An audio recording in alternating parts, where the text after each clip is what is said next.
One of the main reasons Vail is such a big deal is that it's the first VR game designed from the ground up as an esport. Vail is not the first VR esport, but every other game before became an esport after the fact, and it often happened without the explicit support of the developers. It's always been this weird situation where the esports communities that form around VR games received mixed levels of involvement from the makers of the games they play, ranging from interested to indifferent to outright hostile. In many cases, the esports scenes in VR exist in spite of their developers rather than because of them. There are a few developers who recognize the value of esports, but they are the exception and not the rule. For the first time, a VR-exclusive studio has not just the interest, but the kind of resources that are needed to build a world-class esports experience, which goes beyond pure game development. It means running events to build communities on platforms like Discord, putting on high-quality tournaments, including LANs, and creating partnerships with big content creators and companies who want to get involved in this cutting-edge scene. All of these are too capital-intensive for the majority of indie VR dev studios, but XLab is in a unique position to make all of it happen. From the perspective of an esports league like the IVRL, it's been a fantastic experience. XLab communicates every day with a competitive scene, and we talk to them on a regular basis about anything we think needs to be fixed or built out to maintain competitive integrity. They're setting a trend with how close they're integrated with their esports scene, and it's clear that the future of VR esports is bright with companies like XLab taking these first critical steps. I get asked this all the time. Why VR esports? Who cares?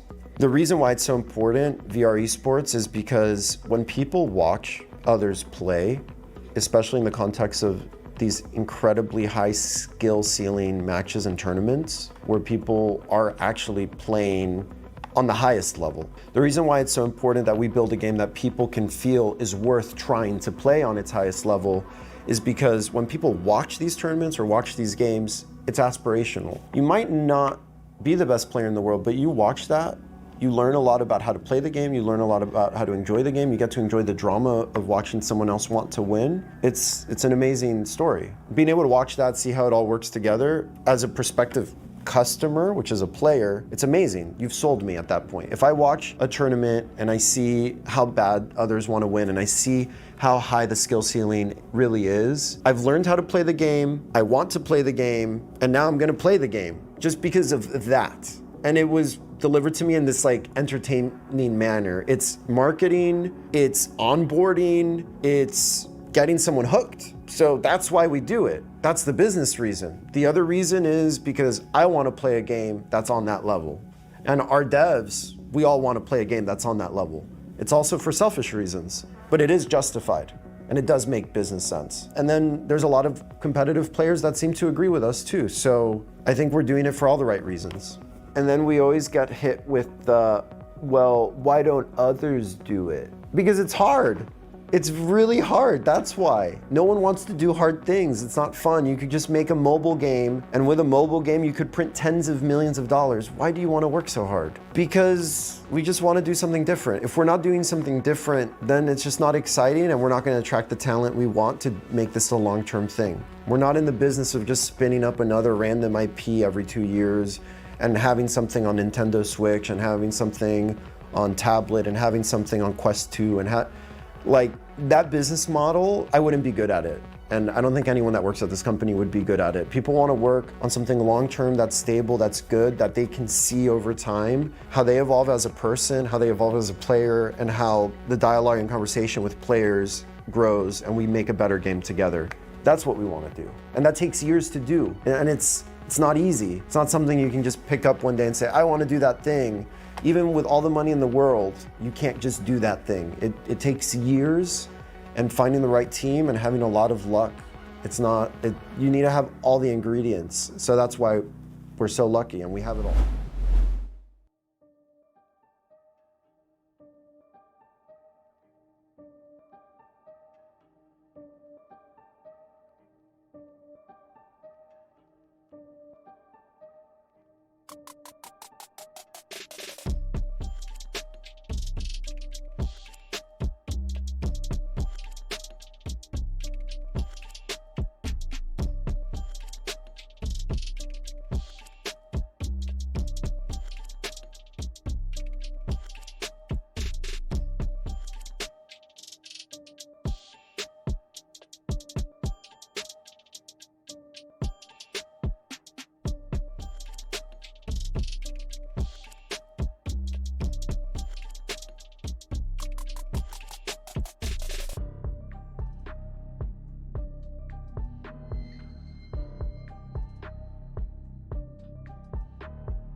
So let's talk about our game. Vail VR is a VR first-person shooter and social experience. Some people call it the Halo or the CSGO of VR. We're going to be the #1 VR game in the world.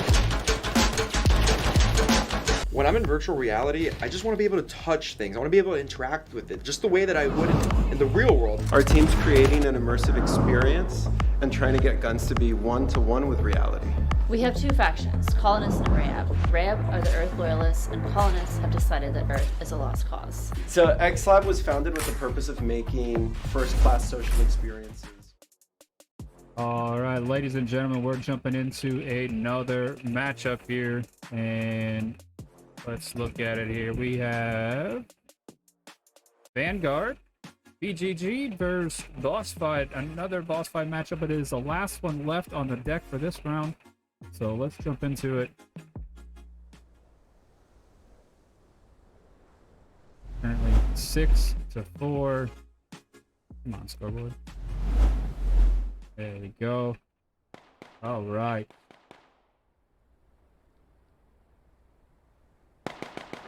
Round loss.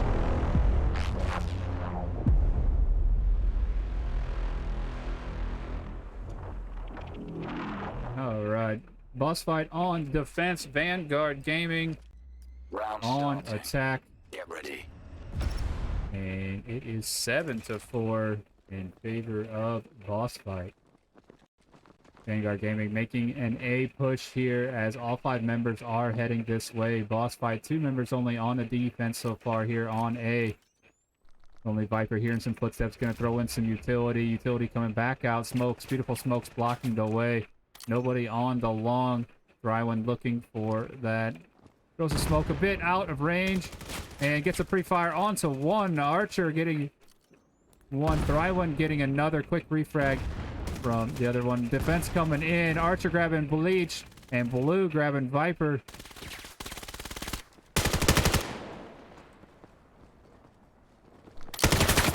Archer looking for that kill. Does trade. We are down to a 1v1 here. Sayonara versus Cray. Sayonara got a great angle. Great long angle. Can see all the way across. And that way he knows nobody is getting to that scanner. Cray possibly looking for the grenade toss. Maybe a flash. Gets the flash. Sayonara getting a pre-fire. Cray has to make some movements here. And flash back out. Beautiful flash right on top.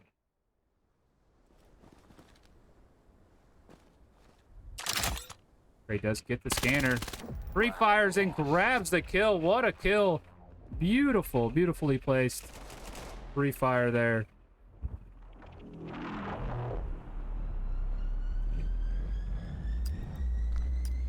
Round starting. And we are at a 7-5.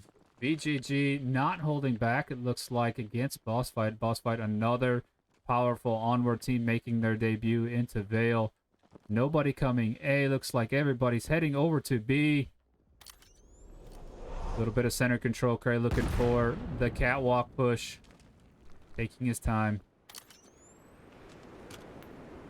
3 on B.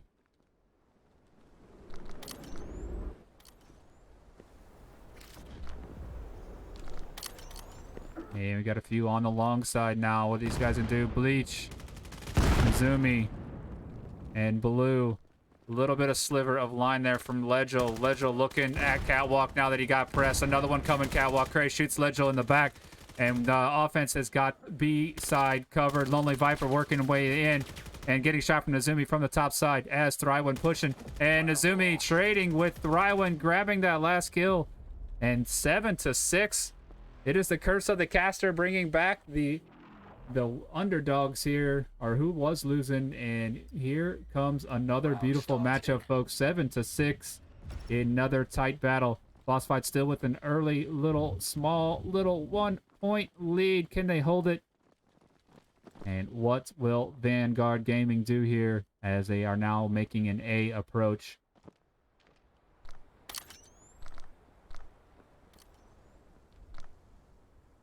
On the back long side. Only Viper left alone here, seeing the smoke, asking for some help in the back. Nozumi trying to push that long side. Lonely Viper gonna be looking for that pre-fire. Gonna draw some fire. Thrywan also coming in to grab a kill, possibly getting a trade-off on that one. Thrywan and Nozumi trading. Blue still alive. Blue is gonna try to push onto Viper.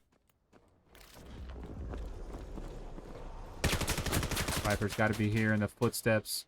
Blue looking for that angle. The rest of the offense is working in as the defense is moving in. Archer finding me and Blue and Lonely Viper are trading. We are down to a 2v1 in favor of the defense, and there was Archer grabbing the last kill and taking a 2-point lead, 8-6.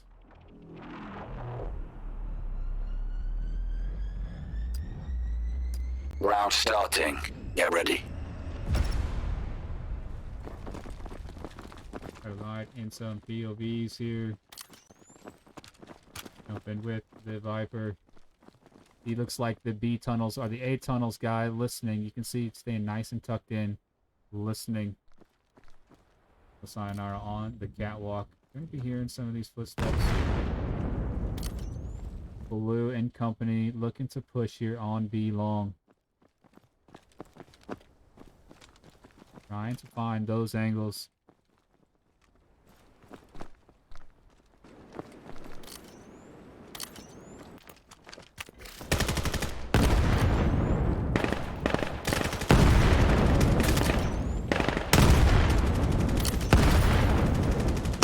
On defense, what a pick by Sayonara. Great reaction there, picking up that kill, holding down the catwalk. Thrywan trying to hold back the B long offensive push.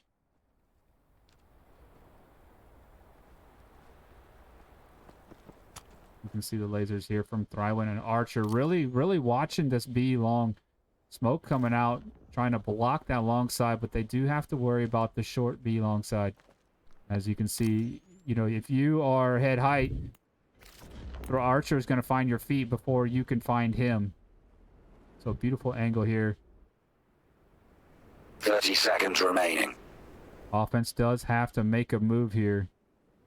They could have thought of a rotation possibly. Blue trying to find that angle, and there is the feet shot by Archer. Thrywan also picking up Nozumi in the far back. And Bleach is going to have to do something. He ain't got no time here. 8 seconds as Thrywan looking for those shots in the back. And going to find Bleach in the back as he tries to make that rotation. 3 seconds left. Nowhere to go. Bringing Bossfight up 9-6. Round starting.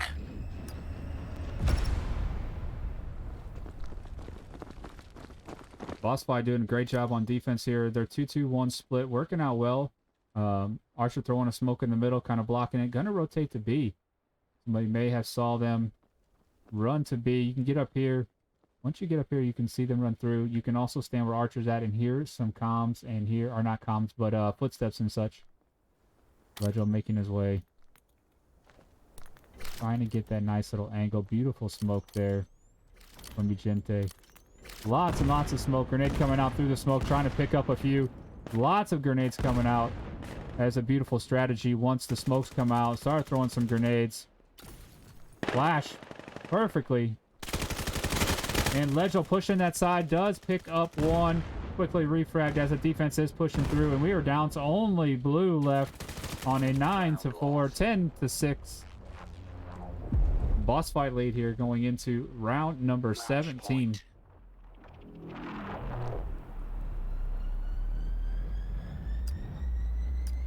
Round starting. Get ready.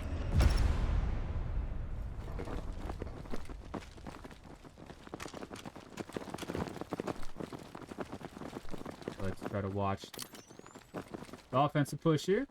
Right along with Bleach, gonna try to push through the middle. Beautiful smoke placement, blocking that.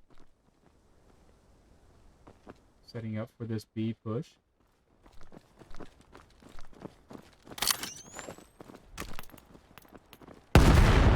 Smokes like to roll away a little bit. They're hard to place. They're not a drop and hit.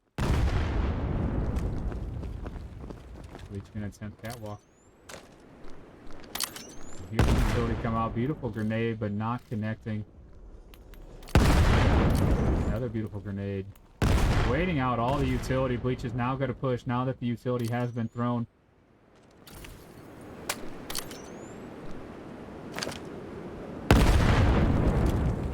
Bleach just waiting out this smoke. Doesn't want to push through it. Is they going to find Sayonara? Sayonara is going to peek. Is going to get one, but Bleach is going to get that refrag. Pushing up is Legel as Legel finds shots onto Bleach as well. Trading. Thrywind down on the bottom. As Archer finds Blue. Free fire coming through the smoke. Cray. Last one up. Needs to get the artifact sent. And Viper coming through here in the footsteps. What a play. What a play. Oh my goodness. The artifact saving his life as well. Grenade coming out. What a grenade. My goodness.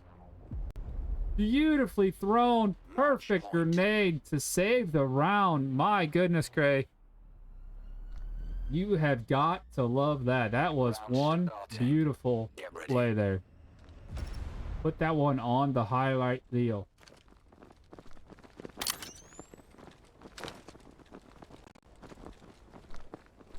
A push coming out from the offense. Sitting in tunnel is going to try to block that off. Vigente getting aggressive, putting out an early smoke there. Smoke's coming out. Another smoke coming out. Are they going to use the smoke to their advantage? Are they going to push it? Or is the utility going to come through it? Grenade coming through it. If it rolled a little bit further, would have grabbed him, but didn't. Little pre-fire coming out on that side as well. Vigente, Thrywind. Or no, Nezumi and Thrywind. Danger close to each other.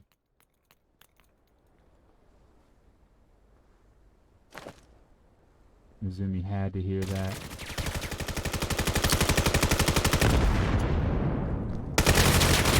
Long smoke when Nezumi comes out. And that advantage there on that peak. And Bleach pushes through and grabs one. Archer looking for Nezumi. Picks him up. Helping protect that. Two members left of the offense. Bleach and Cray. Cray with that beautiful, beautiful grenade last round. And 45 seconds left. Do they have the scanner? Bleach does not. Cray does not.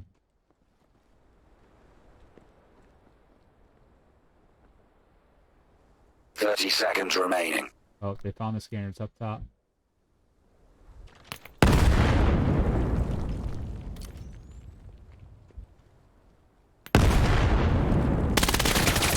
Wow, what a defense. What a peak there. Legel and Archer working together. Cray the last one. Sayonara on that long angle looking. Now they know where he's at. There's not much time left. Cray's got to make up his mind. Archer pushing through. Cray gonna make it through. He's got his work cut out for him. 3 lasers coming at him. And that is it, folks. Bossfight taking another victory. 11-7. Beautifully done. And I'll tell you what, Vanguard Gaming did an excellent job there trying to hold things down. But could not take all of the aggression there from a Bossfight as they take another map and go up 11-7 here on this map. All right, folks. And we are about to go to round number 3. So I'll send you guys to a intermission again, and we'll get into another matchup here very, very soon. Stick with us. Don't go away. I am Lampy28. This is IVRL's Vail Beta Qualifiers. And qualifiers are every weekend, Saturday and Sunday throughout the month of August. Saturday's a single event. Sunday's a single event. As soon as you make top 6 on one qualifier day, you guarantee a spot into the playoffs come September, first 2 weekends of September. And you can play in every qualifier throughout the month of August until you get one of them top 6 spots. But once you get one of them top 6 spots, your roster is locked, folks. So put your timing in right. Make sure your roster is right until you're ready, and then join a qualifier and try to get into that top 6. All right, folks. Stick with us. We'll be back. I am Lampy28. Stay here.